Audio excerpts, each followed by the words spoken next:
Yes, this is maybe the first more real task where we're going to look at upon how a change is created in society. You know why we need to change, and this is one reason. The reason here, or the argument, is that there is a design flaw in previous productions.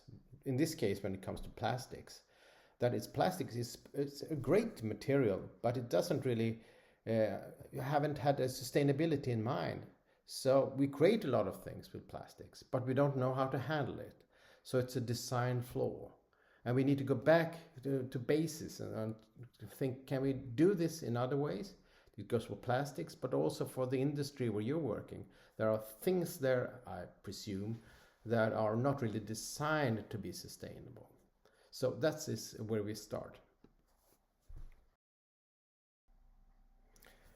And this is also a recap, saying that the general purpose of all leadership for societal change courses is to develop management practices that support a green transition of industry, which is largely about taking initiatives to create conditions and leading processes for alternative technology development.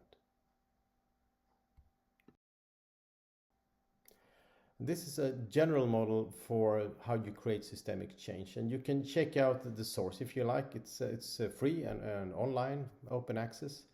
And it starts with, not with ideas or proposals in this case, it starts with prompts.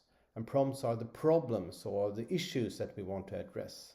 And it goes from prompts or proposals to prototypes. And then we have to sustain those prototypes, make them work and scale them. And after a while, you can create a systemic change. And of course, this is hard. But everything starts with a problem that you need to solve, or that you think you should work with at least.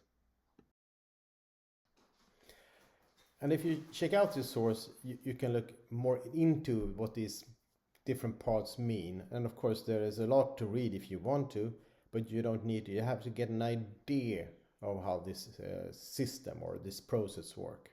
So it starts with prompts or inspirations or diagnosis, and it moves over there to proposals and ideas. And these are actually the easy parts. When you have ideas, you need to sell them, and that's when it becomes problematic. And here is where it becomes problematic. That is, if you want to influence a social system, it doesn't want to change. Donald Schoen calls this dynamic conservatism.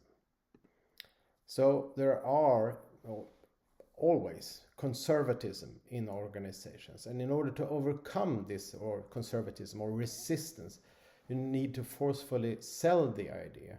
And of course, there you can see you need to be a bit of an entrepreneur, having ideas or solutions, and you need to convince people that they are good. And thus you can become an ambassador for change or a leader for change by taking these actions. And what you do, you sell your ideas and you build coalitions. And importantly here, and very important, is that you do it, to start with at least, informally, to check out if the idea holds, gather friends around the idea or colleagues, and then when you have a mass of people that want the same thing, you can start to influence the rest of the organization. I borrowed this picture from Siri Terjesen, who is an entrepreneurship scholar.